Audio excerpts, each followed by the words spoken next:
म एउटा गजल सुनाउँछु, त्यसपछि दुईटा कविताहरू क्रमबद्ध रूपमा सुनाउँछु।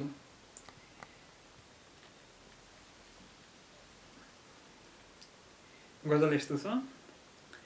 तिम्रै बारेमा सोच्दै कलम टोकिरहेको थिएँ, तिम्रै बारेमा सोच्दै कलम टोकिरहेको थिएँ, म एकै पटक दुईटा भारी बोकिरहेको थिएँ। केही छन् जो तारा हेरेर मलाई सम्झन्छन्, केही छन् जो तारा हेरेर मलाई सम्झन्छन्। म हरदम केही तस्बिर कोरिरहेको थिएँ, म एकै पटक दुईटा भारी बोकिरहेको थिएँ। ल ती कुरा गरौँ जसमा जनताको हित होस्, सपनीमै सही तर म हित सोचिरहेको थिएँ। गलत समयमा समयले जहाज फेर्न भन्यो, गलत समयमा समयले जहाज फेर्न भन्यो। म यस्तो उडानमा थिएँ कि मरिरहेको थिएँ। म धेरै पिउन सक्दिनँ तर धेरै पिउँदैछु। म धेरै पिउन सक्दिनँ तर धेरै पिउँदैछु।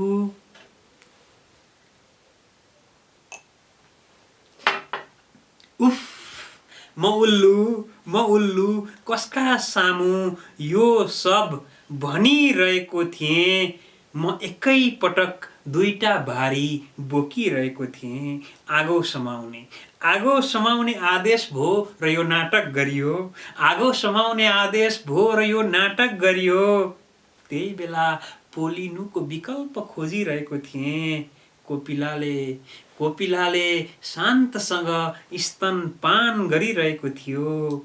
म खै किन मेरो बाल्यकाल सम्झिरहेको थिएँ। धन्यवाद। म एउटा अर्को निकै अलि अगाडिको कविता सुनाउँछु। यो कविताको शीर्षक यस्तो छ। जिन्दगी त काव्य पो भइसकेछ। कहाँ अब जिन्दगी त काव्य पो भइसकेछ। पत्रे फुलको जस्तो खस्दैछन् जिन्दगीका पातहरू एक एक गरी माटोमा, पानीमा र फुर्र उड्दा छन् हावामा। यसरी फैलिँदो छ जिन्दगीको चाहत जसरी किरणहरू। कहाँ अब जिन्दगी त काव्य पो भइसकेछ। पत्रे फुलको जस्तो खस्दैछन् जिन्दगीका पातहरू पनि एक एक गरी माटोमा, पानीमा र फुर्र उड्दा छन् हावामा। यसरी फैलदो छ जिन्दगीको चाहत जसरी किरणहरू। जिन्दगी त काव्य पो भइसकेछ। मान्छेका हातमा झोला, सिरानी, डेस्क र टेबलमा पढ्दा पढ्दै छोडेका या मयूरको प्वाखको साँध हालेर बन्द गरिएका पुस्तकहरू जस्तै। मान्छेहरू कि अब आधा जिन्दगी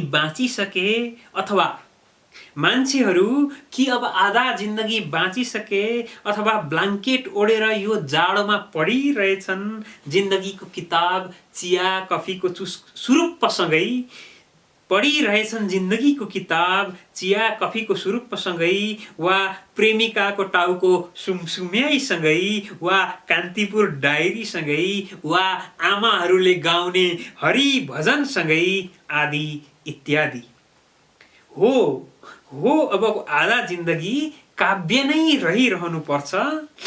अबको आधा जिन्दगी काव्य नै रहिरहनु पर्छ। जसरी उपन्यासका पानाबाट भुरुरुरुरु अक्षरहरू मगजभित्र पस्छन् उडेर, ठिक त्यसरी नै मान्छेहरू बाँच्ने साम्राज्यमा बस्नुपर्छ। उपन्यास, गीत, कथा, कविता र निबन्धका शब्दहरूले, अक्षरहरूले, ताकि फूलले फूलको सुगन्ध पढ्न सकोस्, काँडाले फूलको सुगन्ध बुझ्न सकोस्, ताकि फूलले फूलको सुगन्ध पढ्न सकोस्, काँडाले फूलको सुगन्ध बुझ्न सकोस्। हो त्यो बुझाइमा मान्छेहरूले लिन सकुन् बाँकी आधा जिन्दगीको काव्य मन्त्र अथवा जीवन।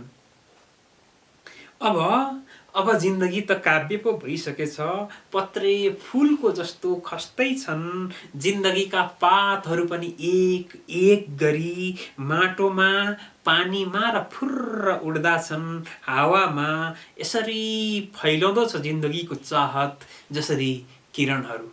धन्यवाद।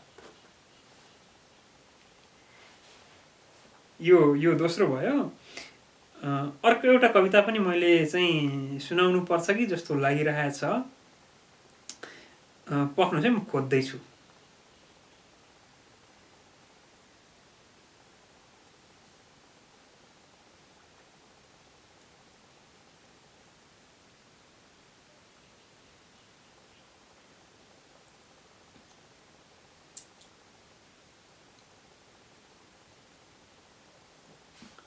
कविता खोज्न लागेको पैसाको हिसाब पो निक्लिन्छ काटे।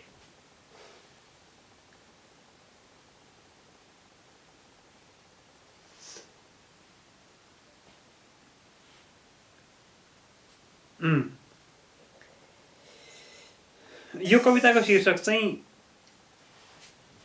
बीच जिन्दगीमा उभिएर।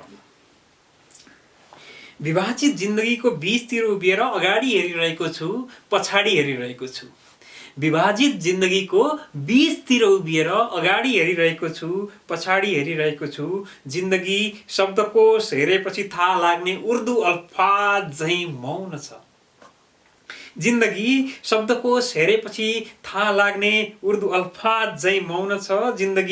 जिन्दगी काश मैले कवि सुमन पोखरेलले झैं अगाडि पछाडि नहेरी बुझ्न खोजेको भए, अथवा जिन्दगी बुझ्नै नखोजी सरसर्ती हिँड्दै या दौड्दै गरेको भए। Life is an object between the birth and the death. कसो कसो बुझे झैं हुने जस्तो, पोल्दा आत्था भए जस्तो घोज्दा ऐया भए जस्तो, हाँस्दा सुर्ती चेप्दा खिएका गिजा देखिए जस्तो, चुप्प लाग्दा कुर्ता सुरुवालमा सजिएकी डमी जस्तो, यो मध्यभागमा आएर छेउ कुना नमिलेको गरो जस्तो भइदिने रहेछ जिन्दगी ख्याल ख्यालमा मुल्ला नसिरुद्दिनका चुट्किलाको जस्तो आकार लिने रहेछ। जसले हेर्दैछन् उनीहरू अहिले हाँस्दै छन् र देखिरहेको छ गिजा आकारमा जिन्दगी एक पदार्थ। मानौ जिन्दगी तिमीले पठाएको फेसबुक मेसेज हो। जिन्दगी तिमीले पठाएको फेसबुक मेसेज हो, तिम्रै तस्बिर हो, तिम्रो आँखाको नानी हो, तिम्रो वक्षस्थल हो, तिम्रो यौनाङ्ग हो, तिम्रो यौनाङ्ग हो, तिमीले ओठमा लगाएको फुली हो, तिमीले पस्किएर दिएको भात हो, तिमीले खाएको मेरो जुठो हो, कसौडी मस्काउँदा बजेको तिम्रो चुरीको खन खन हो, गिलासको धारमा लागेको तिम्रो लिपस्टिकको दाग हो, मेरो कपडामा अल्झेको तिम्रो एक स्ट्रेट गरिएको कपाल हो, तिमी पर सर्दा तन्नामा लागेको रगतको धब्बा हो, तिमीलाई भेटेको पहिलो भेट हो, तिमीसँग पहिलो भेटमा खाएको स्पागेटी बोलोग्नाइज हो। सन्दर्भवश जिन्दगीको बीचबाट जिन्दगीलाई घुरेर हेर्दा सर्लक्क तिमी मात्रै हो। म त जिन्दगी नै होइन, म त दिनभर सजीव मुडो जस्तो, रातभर निर्जीव वस्तु जस्तो, श्रीमतीको लागि एक चुटकी सिन्दुर र एक लुम पोते जस्तो, छोरीका लागि बुई चढ्ने काँध जस्तो, बाका लागि स्क्रिन टच मोबाइल जस्तो, आमाका लागि बैना गर्न लागेको खेत जस्तो, र साथीका लागि भर्खर सिल तोडेको तर सर्भ नगरिएको एक फुल जेक डेनियल रक्सी जस्तो। आँखै पिच्छे म भिन्न भिन्न पदार्थको आकारमा देखिनु, मनै पिच्छे म अलग अलग बजारको भावमा बेचिनु। के हो ए सुमन दाई, कृपा गरी भनिदिनुस् म के हो? म कुनै गजलकारको चोरी भएको गजल हो? म कुनै कविले लेख्दा लेख्दै बीचमा छोडेको कविता हो, म कुनै प्रेमिकाले चुम्बन सिलसिलामा नजानी नजानी ओठ टोकिँदा निक्लेको रगत हो, म 24 घण्टा नसुत्ने बाटो हो, म कुनै महान राजनेताको विचार हो जसले मृत्युपछि मात्रै जीवन आउँछ भन्दछ, म कुनै मैनबत्ती हो जो लोड सेडिङको बेलामा मात्रै जल्दछ, म के हो? जिन्दगीको बीचतिरबाट पछाडि फर्केर हेर्दा मैले एक जिन्दगी स्पष्ट देखेँ मैले एक जिन्दगी स्पष्ट देखेँ शौचालय। अगाडि फर्केर हेर्दा मैले एक जिन्दगी स्पष्ट देखेँ भोजनालय। मैले म कहिल्यै देखिन। धन्यवाद।